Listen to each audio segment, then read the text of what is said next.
Everyone, welcome to our channel. मेरा नाम है सृष्टि अग्रवाल। तो यहाँ पर हम देख रहे हैं हिंदी सुमन भाग 2 कक्षा 4 के लिए हिंदी पाठ्य पुस्तक, जिसमें हमने स्टार्ट किए थे आपके चैप्टर्स को देखना। प्रत्येक चैप्टर का हम एक्सप्लेनेशन के साथ में प्रत्येक अध्याय का जो व्याख्या है उसके साथ ही उस चैप्टर के सभी क्वेश्चन आंसर्स भी एक ही वीडियो में देख रहे हैं। तो वीडियो के एंड तक आप जरूर से देखा करें ताकि आपको पूरा चैप्टर अच्छे से समझ आ जाए। तो पहला चैप्टर हम देख चुके थे जिसका नाम था सीखो। अब स्टार्ट करेंगे सेकंड चैप्टर कृष्ण की बाल लीला, जिसमें आपको कृष्ण की जब वो बच्चे थे उस टाइम की जो लीलाएं करी थी उन्होंने, उनके बारे में यहाँ पर दिया गया है। तो चलिए देखते हैं इस चैप्टर को, देन इसके क्वेश्चन आंसर्स भी करेंगे। कृष्ण की बाल लीलाएं जो कि हैं प्रेम, शक्ति और शिक्षा के प्रतीक। प्राचीन भारतीय संस्कृति में भगवान कृष्ण की बाल लीलाएं अत्यंत रोचक और प्रेरणादायक मानी जाती हैं। बहुत ही प्रेरणादायक कहानियां रही हैं कृष्ण से रिलेटेड। कृष्ण का जन्म मथुरा के कारागार में हुआ था, लेकिन कंस के भय से उनके पिता वासुदेव उन्हें रात के अंधकार में गोकुल ले गए, जहां उनका लालन पालन नंद और यशोदा ने किया। गोकुल में रहते हुए कृष्ण ने अनेक अद्भुत बाल लीलाएं की। उन्होंने गांव के लोगों को प्रसन्न किया और दुष्टों, जो बुरे लोग थे, उनका संहार भी किया। माखन चोरी एक कृष्ण की नटखट लीला हुआ करती थी। अगर आपने कृष्ण धारावाहिक देखा है तो आप इन सभी चीज़ों से परिचित होंगे, और कृष्ण धारावाहिक ऐसा कोई भी नहीं हो सकता जिसने ना देखा हो। और नहीं देखा है तो आप जरूर से देखिए उस धारावाहिक को। अगर आप उस धारावाहिक को देखेंगे तो यहाँ पर जो चीज़ें कही गई हैं वो इजीली आपको समझ आ जाएंगी, क्योंकि जो हम देखते हैं उसे कभी नहीं भूलते। तो देखिए, माखन चोरी की जो लीला थी उसके बारे में यहाँ पर बताया गया है। कृष्ण को बचपन से ही मक्खन जो होता है, जो मलाई को फेंट करके बनाया जाता था, मक्खन से देन घी निकलता है, तो मक्खन उनको बहुत प्रिय था। माँ यशोदा और गोकुल की गोपियाँ जब मटकों में माखन भरकर रखती तो कृष्ण अपने फ्रेंड्स के साथ में, सखाओं के साथ में मिलकर उसे चुरा लेते थे। कई बार गोपियाँ उन्हें पकड़ने की कोशिश करती, लेकिन कृष्ण इतनी चतुराई से भाग जाते कि उन्हें पकड़ना मुश्किल हो जाता। एक दिन यशोदा ने स्वयं उन्हें माखन चोरी करते हुए पकड़ लिया और दंड स्वरूप उन्हें ऊखल से बांध दिया। ऊखल जानते हैं आप, जिसे बोलते हैं हम ओखली, है ना, जिसमें हम कूटते हैं किसी भी चीज़ को, अदरक लहसुन पेस्ट को कूटा जाता है, उससे बोला जाता है। तो पहले के ज़माने में काफ़ी बड़ी बड़ी ओखलियाँ हुआ करती थी, तो उसी से उनकी जो माँ है उन्हें बांध देती हैं। इसी दौरान उन्होंने खेल खेल में यमलार्जुन नामक वृक्षों को गिरा दिया, जिससे उनमें बंधे 2 देवताओं को मुक्ति मिली। यह घटना गांव भर में चर्चित हो गई और सभी कृष्ण की इस अलौकिक शक्ति से चकित रह गए, यानी आश्चर्यचकित रह गए। कालिया नाग पर विजय, जो कि निडरता की मिसाल को दर्शाता है। गोकुल के समीप यमुना नदी में कालिया नामक एक भयंकर नाग रहता था, जिससे नदी का जल अशुद्ध एवं विषैला हो गया था।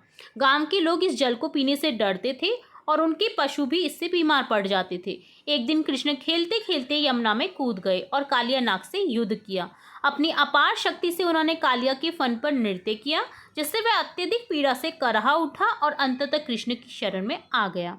कृष्ण ने उससे आदेश दिया कि वह यमुना नदी छोड़कर चला जाए। इस प्रकार कृष्ण ने गोकुल वासियों को उस भयावह संकट से मुक्त किया और यमुना नदी को पुनः शुद्ध किया, यानी वो फिर से सही हो गई, साफ हो गई।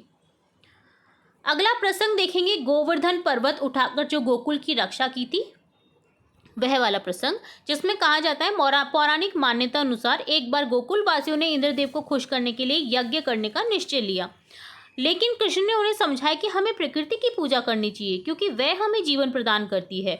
तो उनकी बात मानकर गांव वालों ने इंद्र के यज्ञ को छोड़कर गोवर्धन पर्वत की पूजा की। इस बात से क्रोधित इंद्र ने गोकुल पर मूसलाधार बारिश कर दी, यानी बहुत झमाझम वाली जो बारिश होती है उससे बोला जाता है मूसलाधार वर्षा।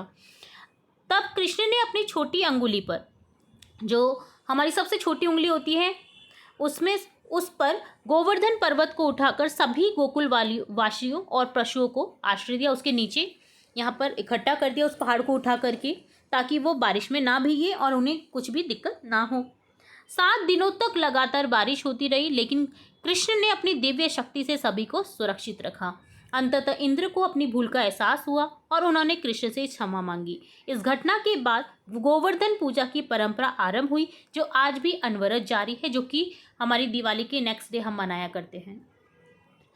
पूतना वध, जिसमें बाल कृष्ण की शक्ति का स्वरूप देखने को मिलता है। कंस ने बालक कृष्ण को मारने के लिए पूतना नामक आतताई राक्षसी को गोकुल भेजा। आतताई यानी बहुत बुरी जो राक्षसी होती है, वह सुंदर स्त्री का रूप धारण करके आई, कृष्ण को अपना विषैला दूध पिलाने लगी, लेकिन कृष्ण ने उसकी चालाकी को समझ लिया और उसके प्राण हर लिए। इस प्रकार उन्होंने अपने बाल्यकाल में ही दुष्टों के संहार की लीला प्रारंभ कर दी। पूतना के वध के बाद गोकुल वासियों में खुशी की लहर दौड़ गई और सभी को कृष्ण की शक्ति पर और अधिक विश्वास हो गया।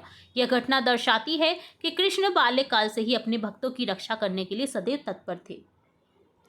कृष्ण की बाल लीलाओं की जिन्हें हमने बात की है, तो उनसे क्या शिक्षा मिल रही है वो भी यहाँ पर कहा गया है। कृष्ण की बाल लीलाएं केवल मनोरंजन का विषय नहीं, बल्कि इनमें गहरी शिक्षाएं भी छिपी हैं। वे हमें बताते हैं कि सच्ची भक्ति, निडरता, जिसमें कोई डर नहीं होता, और निष्ठा से हर समस्या का समाधान संभव है। उन्होंने अपने बाल्यकाल, बचपन से ही अन्याय के विरुद्ध संघर्ष किया और लोक कल्याण, लोगों के कल्याण के लिए कार्य किया। लोक कल्याण अर्थात लोगों का कल्याण। उनकी लीलाएं हमें यह भी सिखाती है कि नटखटपन और चतुराई के साथ अच्छाई और न्याय का साथ देना भी आवश्यक है। उनकी गोवर्धन लीला हमें प्रकृति के संरक्षण की सीख देती है। कालिया नाग के वध से यह संदेश मिलता है कि बुराई कितनी भी शक्तिशाली क्यों ना हो, अंततः सत्य की ही जीत होती है। पूतना वध की घटना यह बताती है कि छल कपट से किए गए प्रयास कभी सफल नहीं होते। माखन चोरी की लीला हमें प्रेम, स्नेह और आनंद का महत्व समझाती है। इस प्रकार कृष्ण का बाल्यकाल केवल एक कथा नहीं, बल्कि धर्म, प्रेम, नटखटपन और मानवता की सीख से भरा हुआ है। उनकी लीलाएं आज भी प्रत्येक जो लोग हैं, जन जन के हृदय में प्रेरणा का स्रोत बनी हुई हैं, जिससे हम प्रेरणा लेते हैं। आज भी हम उनके कई विचारों को फॉलो करते हैं, जैसे गीता का उपदेश, उसकी हर चीज़। ठीक है, तो यहाँ पर देखिए टोटली इस जो अध्याय 2 है आपका कृष्ण की बाल लीला, तो उसमें क्या कहा गया है, लीलाओं का वर्णन किया गया है। जैसे माखन चोरी, कालिया नाग का दमन यानी वध, गोवर्धन पर्वत का उठाना।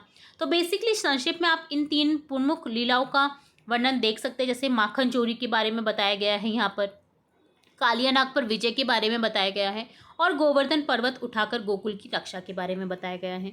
तो ये संक्षेप में अगर आपको लिखना हो तो ये इसका सार है एक तरह से। ठीक है, इस चैप्टर का। अब देखेंगे हम आपके अभ्यास कार्य इस चैप्टर के। सबसे पहले बात करेंगे आओ बात करें, जिसमें 4 क्वेश्चन दिए गए हैं। हम प्रत्येक क्वेश्चन का आंसर देखेंगे। तो ये देखिए पेज नंबर 8 पर आपको इस तरह के क्वेश्चन दिए गए हैं। हम प्रत्येक क्वेश्चन को बारी बारी से देखेंगे। सबसे पहले बात करेंगे आओ बात करें। पहला प्रश्न है, कृष्ण की कौन सी बाल लीला आपको सबसे अधिक रोचक लगी और क्यों? माखन चोरी की लीला सबसे अधिक रोचक है, क्योंकि इसमें कृष्ण का नटखटपन, यशोदा माँ का वात्सल्य प्रेम स्पष्ट रूप से झलकता है। कृष्ण की चोरी और पकड़े जाने पर उनका मासूम सा चेहरा और बहाने बनाना मन को मोह लेता है, मन को बहुत प्रसन्न कर लेता है। तो ये वाला जो घटना है वो सबसे अधिक रोचक लगी। यदि आपको कृष्ण के साथ खेलना होता तो आप कौन सा खेल खेलते और क्यों? यदि मुझे कृष्ण के साथ खेलना होता तो मैं उनके साथ गोवर्धन पर्वत पर गाय चराने जाता। इससे मुझे प्रकृति के करीब रहने और कृष्ण की लीलाओं को करीब से देखने का अवसर मिलता। गोवर्धन एका उठाले की घटना से हमें क्या सीख मिलती है? गोवर्धन पर्वत उठाने की घटना से हमें यह सीख मिलती है कि हमें अपनी शक्ति पर घमंड नहीं करना चाहिए और अहंकार से बचना चाहिए। यह घटना हमें भगवान कृष्ण की शक्ति और उनकी शरणागति की महत्ता भी सिखाती है। कक्षा में 2 समूह बनाने हैं आपको, जिसमें चर्चा करनी है लाभ के साथ में। अगर आपके साथ में कृष्ण होते तो किन किन समस्याओं का हल निकालते। ठीक है, यहाँ पर लाभ नहीं है, ये मिसप्रिंट हो गया है, यहाँ पर है, इसे पढ़िए। देखिए, आज के समय में अगर कृष्ण होते तो किन किन समस्याओं का हल निकालते। तो आंसर देखेंगे हम। यदि कृष्ण हमारे साथ होते तो वे निडरता और साहस सिखाते, और उन्होंने कालिया नाग का सामना किया, वे हमें एकता और प्रेम से रहना सिखाते।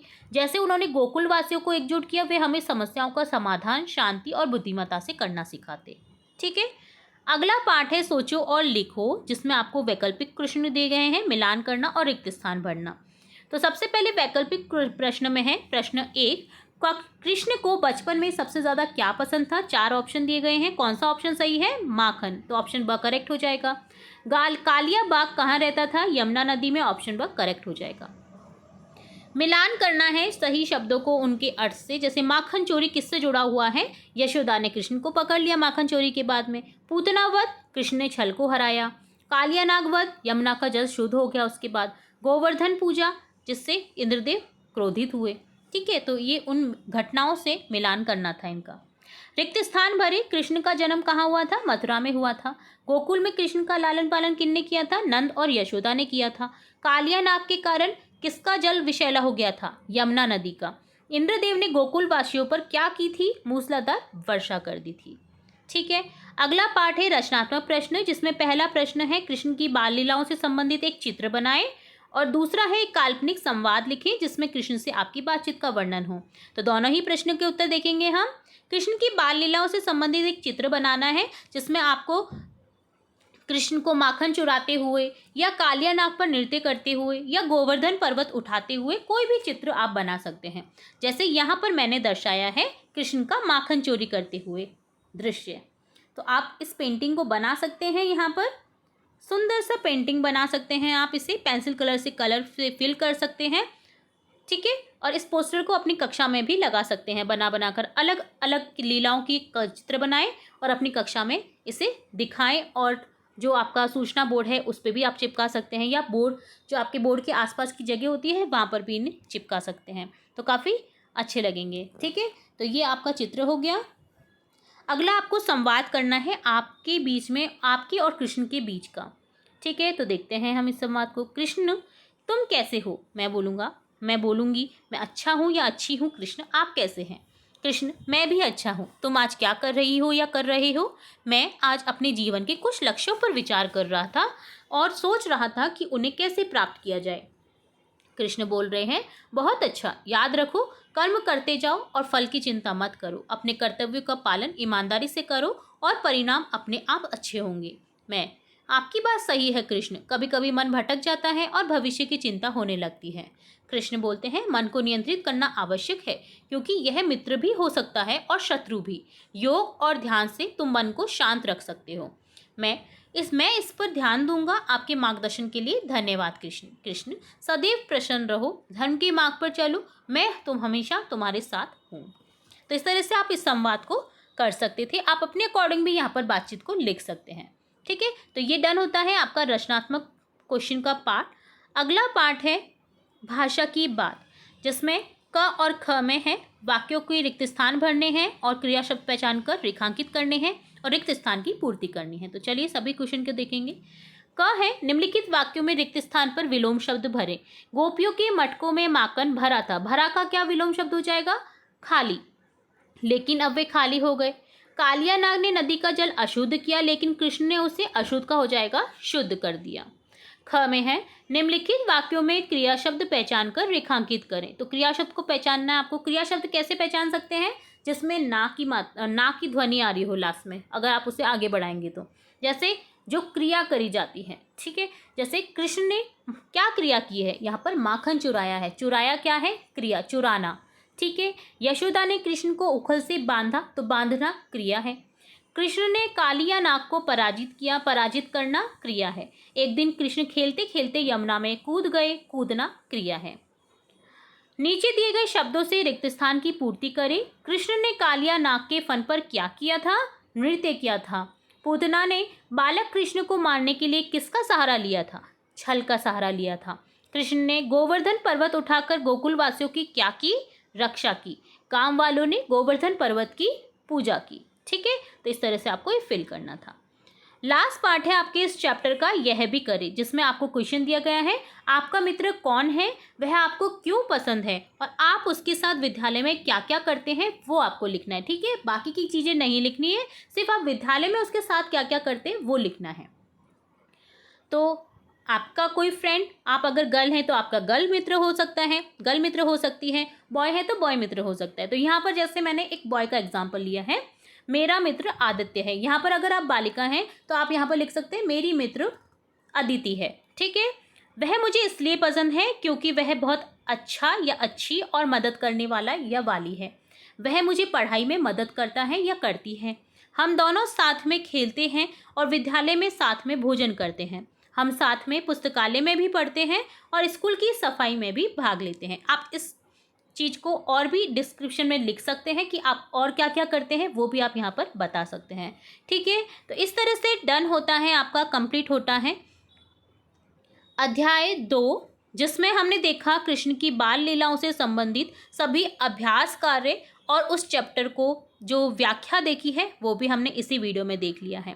होप सो आपको वीडियो पसंद आया होगा, समझ आया होगा। अगर फिर भी किसी क्वेश्चन में, किसी भी पार्ट में कोई भी क्वेरी हो, कोई भी डाउट हो, तो आप कमेंट बॉक्स में कमेंट करके बता सकते हैं।